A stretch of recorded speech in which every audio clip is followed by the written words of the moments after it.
Welcome, everyone, to the Barely Friends talk show. My name's Isaiah. My name's Eric. And I'm Ty. And we've got a lot to cover since the last time we've been here. We've got Olympics, we've got some contracts, and we've got Charles Barkley. So that's going to be the three things we want to talk about. Let's start off with the Olympics. The U.S. men's and women's team, they have both advanced into the semis. U.S. men's is going to play against Serbia, while the women's is going to be playing against Australia. So I think we feel comfortable that they're going to make it into the finals, into the gold medal, and win it all. But let's start with the men's team, because they had an incident in the summer with Jaylen Brown. And so there was an incident with Kawhi Leonard. He had left because of injury. They took him off the team.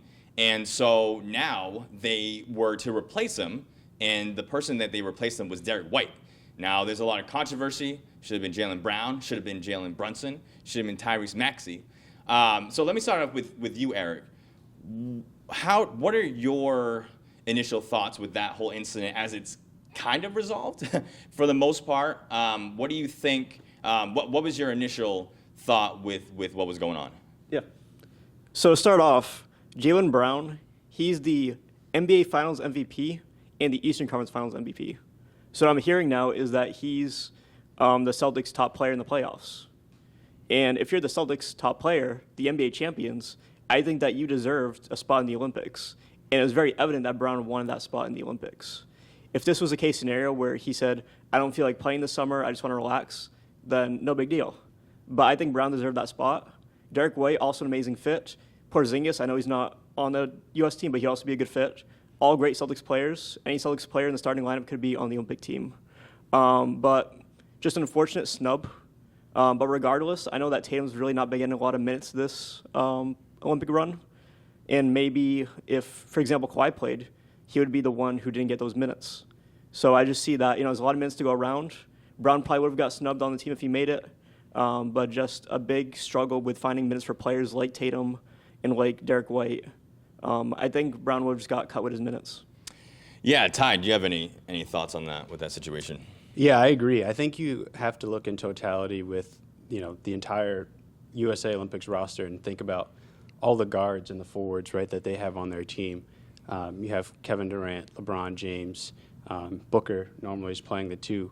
So you have all of these guys who are superstars on their team. And not to say that Jaylen Brown isn't a superstar, but again, like Eric was pointing out, you're going to be fighting for minutes, right? And so Jaylen Brown, as much as he could play, he could start on the Olympic team, he could make a huge contribution to what they're doing. I think at the end of the day, it's kind of a moot point because there's just so much talent on the team, and Jaylen Brown might not have even gotten many minutes on this roster. So I'm not sure, how he feels about it, if he's come out to the media and said anything. But yeah, I think we're making a little bit too much noise about it, and I'm sure Jaylen Brown's doing just fine with that championship trophy. Sure, yeah, being MVP. I think there was some questions about if it was Nike, because I don't think Jaylen Brown is with Nike. I don't know if he's with Adidas or Jordan. I'm not 100% sure. But, there were those allegations. But, it's interesting because, if they wanted a guard, you could argue they could have gotten Jalen Brunson or Tyrese Maxey as well. So my only thought with that is maybe they just went the defensive route, because Derek White, I would say, is arguably one of the best blocking point guards in the league right now. So if they're going to go the point guard route and the defense route, it's probably Derek White out of all of them. Yeah, and I think just to add another point as well, I think along with that talent on the USA men's team, I think there's a lot of isolation ball, right? When you're talking about the NBA and you're talking about the guys who make a lot of splash, it's the guys who are going to go one-on-one. They're going to set the rest of the four guys on the court, they're going to spread them out, and they're just going to try to basically blow by their defender or make a step-back three or something like that. And so Jaylen Brown has asserted himself as one of those guys who can do that very effectively in the NBA. And a lot of people had questions when he was on the Celtics, of course, about Jason Tatum and him meshing, because they can both do that very well. So that could also be another reason, like you're saying. Derek White is not going to be one of those guys who's always demanding the ball. He's going to be able to play defense. He's going to be able to spread the floor a little bit, make threes when you need to. And so, yeah, maybe they were just looking for a different piece with different elements, and Jaylen Brown just didn't fit the mold there. So Right, and they're doing just fine. Again, they're in the semis. You feel comfortable, but let me ask this to Eric in regards to both the U.S. men's and U.S. women's basketball teams. What would be the more disappointing loss? Would it be the U.S. men's with all the talent they have, or would it be the U.S. women's team who also has a lot of talent? Who do you see the more disappointment if they don't win? Either team doesn't win the gold. So I would go with the men's team, Team USA for men's. And part of that reason is because the U.S. national team has won the last 4 Olympics, the gold medal. So if LeBron James, Steph Curry, and Kevin Durant can't take this team to a gold medal, it feels like a slap to the face to our generation of the top players in the NBA. And I know that the women, they're very great, a great U.S. team. I think they have Breanna Stewart, Sabrina. I know they snubbed Clark, but she's got a good 12, 16 years to get on the team. The big thing with the women's team is that there really hasn't been any popularity concerning the women's for a while now. And this really is the first surges we're seeing of popularity in women's basketball, which is amazing. But as far as the team losing in the Olympics, I feel like it wouldn't be as big of a hit if the women lost, just because men traditionally have had a bigger popularity with the games. Sure, yeah. But yeah. both would be unfortunate. Absolutely, 100%. Ty, what say you? yeah, so I was kind of thinking back and forth because obviously I think both would be pretty terrible losses for the USA. Both have so much talent on the roster, and they really should be dominating some of these teams. But I'm actually going to go a little bit against Eric here and say the women I think would be a bit of a more disappointing loss, particularly from a schematic standpoint, right? When you think of the men's game, like I was talking about earlier, it's a lot of these superstars who are on max contracts, right? And so you have a lot of inflated egos on the U.S. basketball roster, right? And so, maybe certain people are trying to say, hey, I want to be the guy to take the Team USA to the top. And there's going to be a lot of jockeying for position. And ultimately what that's going to do is limit the ability for team chemistry to develop and just make it more difficult for them to share the ball when maybe they would be able to more easily on a team where, they're clearly the number one guy and they're not, afraid that somebody else is going to take the limelight. Whereas I think generally in the WNBA, when you look at some of the best players in the league, even the sport itself is not as ISO dominated as it is in the men's league. And so that should immediately translate into better chemistry, better ball movement throughout the court. And so I agree, Eric, from the standpoint that, the U.S. men's team their loss would be a little bit more inflated, by the media and for a lot more people who follow the sport for the men. But I think schematically, when you're talking about the way that women play the game, the fact that they should have more chemistry as a roster and they have, you could say, an equal amount of talent, I think that would definitely be a bigger loss. Yeah, I'm going no question with the women's team. You look at the men's team and you see LeBron, you see KD, you see Steph Curry. They are, super talented. Like, there's no question they should lose. However, my argument is that there are other NBA players on these other nations. So Canada has SGA, Shai Gilgeous-Alexander. You have Serbia with Jokic. So, they don't have all these NBA players, but a lot of these teams, France with Wembanyama, they have a lot of core NBA players who are superstars in the league. So if you just put those guys, there's a Team USA should win, okay? I'm not questioning that. But if you're going to give any of these teams a chance, it's going to be the teams with these superstars. In the women's, I don't know, and this could be just because of lack of knowledge, but I don't know of many WNBA players that are on these other teams in the nations. I think it's mainly just from I feel like the U.S. women's has taken up the whole team. So the whole WNBA roster. Excuse me. So that's why I'm going with women's over men's in that department with who would be the bigger loss. So, but again, like you said, Ty and Eric, both are going to be a huge loss if we don't get gold in the sport. Yeah, and I think as well, when you look at the exhibition game that the U.S. played against South Sudan, probably the most famous player on that team was not even on the roster. He's one of the assistant coaches, and that's Luol Deng when he played in the early 2000s with Derrick Rose and Joakim Noah. So you have a team with essentially no NBA players. I think their center, Wenyan Gabriel, spent a couple of years in the NBA. I'm not sure if he's still there or in the G League.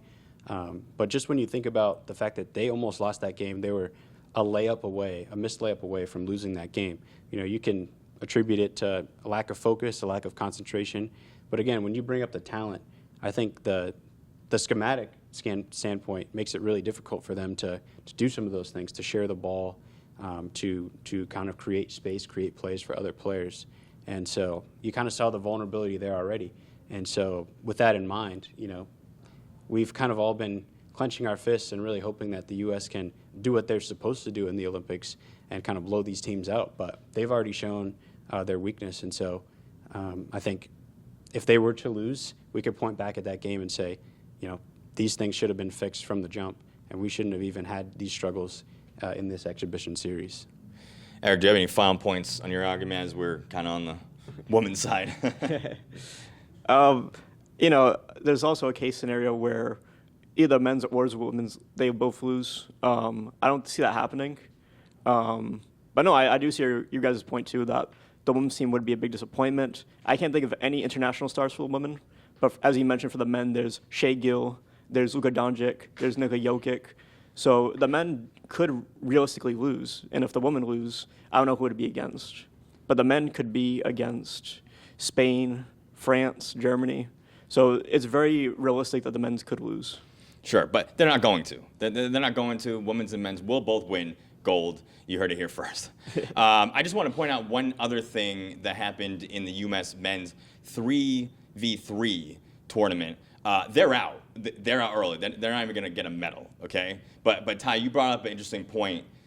There's no really NBA star or even NBA player on this 3v3 team. I know that in the women's, that there is at least one WNBA player playing for the women's team. So I don't know where they're at in their tournament, but it is very interesting that we have not just also won gold. I feel like it should have been easy picking up anyone almost in the NBA. So, but I do think that 3v3, it's only two players down from the court, but it does change the schematics of the game. So, for one, as you mentioned, there's no NBA players playing for the 3v3 team. So that already puts us at a disadvantage. And then when you bring in this aspect of losing those two players on the court, it does change the dynamics and what needs to be done. So I think that the U.S. team for 3v3 just maybe didn't gel. They didn't pick the right players. But it's disappointing that they couldn't even get to the semifinals. So they got to fix that. For sure. And I don't know who coaches that. I don't know who runs the 3v3 U.S. Olympics team. But maybe we need to get new management up in here. So let's transition into some things that happened throughout the summer, contract-wise, players going to trades. So I have a list of things that have happened. It's a lot, okay? I'm going to ask both of you which stand out to you, what's going to be most significant coming into this new NBA season. So here we go. LeBron and Bronny. Essentially, with that, LeBron had a 2-year, $104 million max contract. DeMar going to Sacramento Kings for 3 years, $74 million. Paul George, 4 years, $212 million to the 76ers. Tyrese Maxey, 5 years, $204 million to the 76ers, staying with that team. Derek White, staying with the Celtics, 4 years, $125 million. Tatum, 5 years, $314 million, largest in the league. Clay to the Mavericks. Mitchell staying with the Cavs, 3 years, $150 million. Jalen Brunson, 4 years, $156 million extension. Westbrook to the Nuggets. Mobley staying with the Cavs, 5 years, $224 million. And then finally, Lauri Markkanen just yesterday, 5 years, $238 million extension. Mouthful, I know, I apologize. Eric, what stands out to you in those contracts, in those trades? So, funny story. I was actually in California. It was I believe, 3 a.m. in their time. But that's when Paul George got signed to the 76ers. So when I saw that, I was like, pretty big move. And I really don't think this is a win for the Philadelphia 76ers. I think this is a loss for the Los Angeles Lakers. LeBron James, he's nearing retirement, and he needs to add his star player, in addition to Anthony Davis and kind of Austin Reeves, but he needs another star player to help support him in his journey to ring number 5. And it could have been Paul George, it could have been Klay Thompson, it could have been DeMar DeRozan, but he struck out all 3. So I see LeBron James, I love the guy, my idol, but sadly, he needs that extra piece, and he lost it. So I'm just disappointed in the Lakers for missing out on any of those star players. Tatum and Derek White, no surprises. I think it's very beneficial to keep the Celtics lineup the same for the next 2-3 seasons. And I think that making these big moves of having Tatum resign will help us get to ring number 2, ring number 3 for them. For sure. Look, I'm not sad at all that the Lakers did not get Paul George. Okay, I'm quite happy. They go to our Eastern Conference rivals, the 76ers. They have a legit big 3 now, but I'm still not worried about them as a threat. We'll see what happens in the regular season, but I digress. Ty, what do you see as the biggest contributors or the biggest, more significant contracts coming into this season? Sure. I think you could really take 2 extremes here from kind of the list that you read and just kind of see where the league is at and kind of the players' mindsets and where they're looking for maybe some financial flexibility or they're trying to save up some money for their team. 2 very different mindsets, but I think you kind of see them play out in 2 of these individuals in particular. I think Lauri Markkanen's contract with Utah, I believe you said $238 million. Yes. That's a massive contract, and I think that speaks not only to the league's growth, and obviously, the league is going through a transition with a TV media rights deal where they're, basically, grabbing all this money from Amazon and Disney, billions and billions of dollars, and so you're going to see this revenue shoot all the way up, but with it, these NBA contracts. So a guy like Lauri Markkanen, right, who can be an awesome 2, maybe even 3 on a championship team, a guy that can really stretch the floor as a power forward, a 3-and-D guy. A few years ago, he wouldn't have been making $240 million. It just so happens that the Jazz have the money, they have the financial ability to go and give him that kind of max money. But at the same time, when you're paying guys like Lauri Markkanen that kind of money, you're kind of withholding, being able to build a better roster and making sure that your team can actually compete. So, Lowry was speculated to go to Oklahoma City, a place where he could have made a tremendous impact and potentially won a ring, but he decided to stay and get his max money. And so whatever the future looks like for Utah, I don't think they're going to be a very good team anytime soon, but Lowry's got his money, and I think that speaks to the financial growth of the NBA. Versus a guy like Jalen Brunson, right, who got a contract where, again, he was kind of massively underpaid, but he took a massive pay cut to keep a guy like Mikal Bridges on the team, who was just signed by the Knicks in a trade. So you have a completely unselfish player, not only on the basketball court, but financially, making sure that the guys he wants on the team get paid, and also a guy that's going to distribute the ball. He's not as selfish. He can get his own basket. He's an isolation player, but he definitely makes sure that he can make others contribute on the basketball floor as well. And so when you look at the massive pay cut that he got, you can see, okay, the Knicks are a team that are really looking to buy in for a championship. And I think if your leader is taking that much of a financial pay cut, that just goes to show how much he's all in. And I think that's going to rub off on everybody else as well. So, you kind of get a perspective from a team at the top of the league like New York and a team at the bottom like Utah, who's maybe just trying to stay relevant. And, that's why they signed Lowry to a $240 million deal. But I think ultimately that's kind of where the NBA is at, right? Either you're going to take a massive pay cut and try to win a championship, or you're going to massively overpay and not get much result in terms of winning. Yeah, I don't know how much. Lauri Markkanen is a star, NBA star. I don't know how many times he's been an All-Star, but I'm sure he's been a multiple year, two-year All-Star. But yeah, the money is only going to grow. I have it right here, the number for the new TV rights deal that was just made with the NBA. It's an 11-year deal for $76 billion with Disney, Comcast, and Amazon. So the money is only going to increase, and it's going to increase for players, a lot of players who we don't think deserve it. And so, it's going to be fascinating where this goes moving forward. But the Brunson deal, I mean, it's fantastic what he wants to do with the Knicks. Again, Celtics fan, I don't like to see that, but it's a good business move. It's a good basketball move. You can sign another player, maybe not this year, but maybe next season to compete with the Celtics. So it makes so much sense.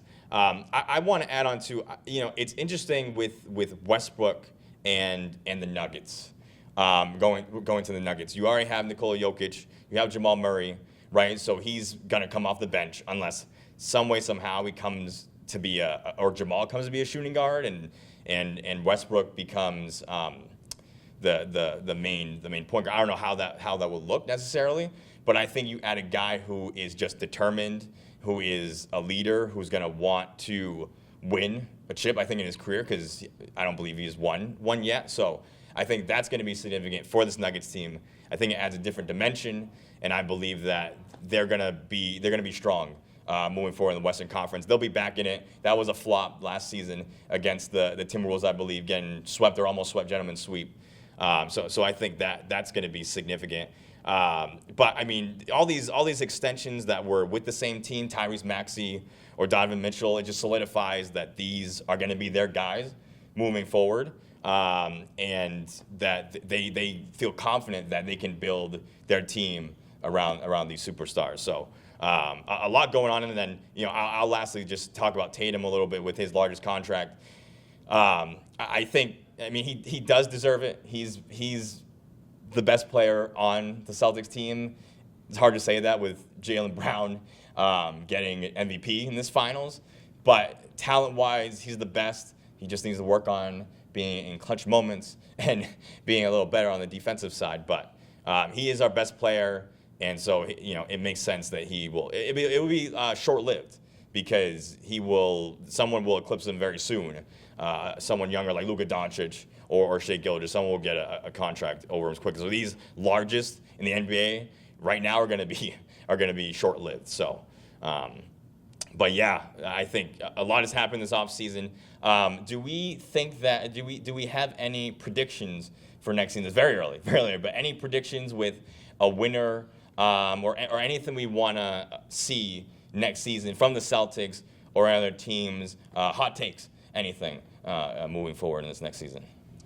I think I'll just say that might not necessarily be a hot take, but I think it's very plausible that the Celtics, the Knicks, and the 76ers could round out the top three best teams in the Eastern Conference. And I think when you look at things from a financial standpoint, from a historical standpoint with the NBA, I think they're probably in one of the best positions that they've ever been in, just in general. With these three teams who are kind of iconic teams, they were kind of the front runners. You had the Walt Fraziers in New York, the Patrick Ewings in Philadelphia. You had Dr. J, right, and Moses Malone, and a lot of these incredible talents. And then obviously the Celtics history with Bill Russell and Havlicek, and the list goes on and on. Robert Parrish, right? You have these historical franchises, ultimately rising up back to the surface when you had a lot of these teams like the Knicks have not been very good for years. The Sixers went through that whole process standpoint, right, when ultimately it's gotten them to be pretty successful at this particular point. But ultimately, these teams are back, and I think a lot of people are going to be more invested in watching these three teams compete. So I guess you could say that's my hot take, that those three teams will round out the top of the East. Yeah, not a bad take at all. They're going to be atop the Bucks, right, who people thought once they got Dame they were going to be significant contenders. They haven't been legit since Doc Rivers has come back, so Doc Rivers has stayed on, and so we'll see how that goes. But I think that's not I don't think it's as hot as but it's a good take. It's a good take for sure. Eric, what about you? What do you have coming into this next season that the people should know? Yeah.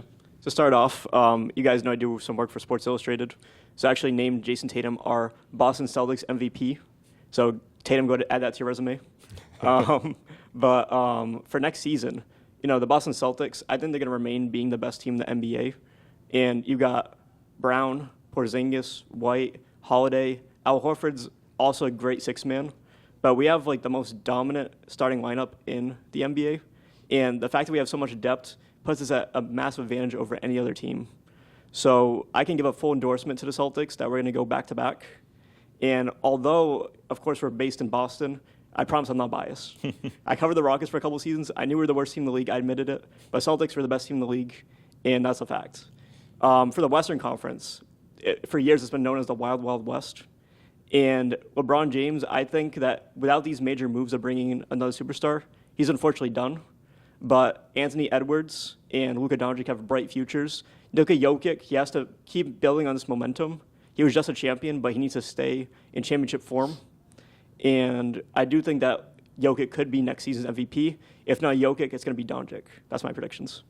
Okay, no, that's good. I mean, Luka, Jokic, Shai Gilgeous-Alexander, they're going to be fantastic for years to come. They're young.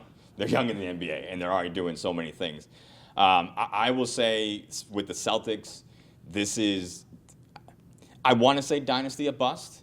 I want to say, I don't know if it's a bust, though, because we did win.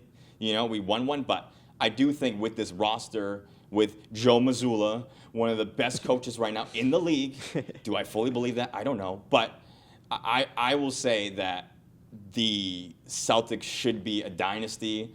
Teams are building to trying to, dethrone us. But I believe that this will, with this roster, with what everyone's been doing moves-wise, I'm not concerned. I'm not really worried about Celtics. They don't have, and I don't believe they have to win next year to consider to be a dynasty. They don't have to win. They can go. Everyone on their team is at least set for the next 2 years for this team. So I think most of the players are 3 or more. Kristaps is at least 3, and so we're going to be good moving forward. And I'm not going to be concerned with any Celtics basketball for the next few seasons. So that's what I'll say with that. Lastly, I'll say real quick, with Charles Barkley, it has to do with the NBA deal. He's sticking with TNT. He's going to stay with 1 year. He has a contract with them, so he's going to be staying 1 more year before he moves on or retires.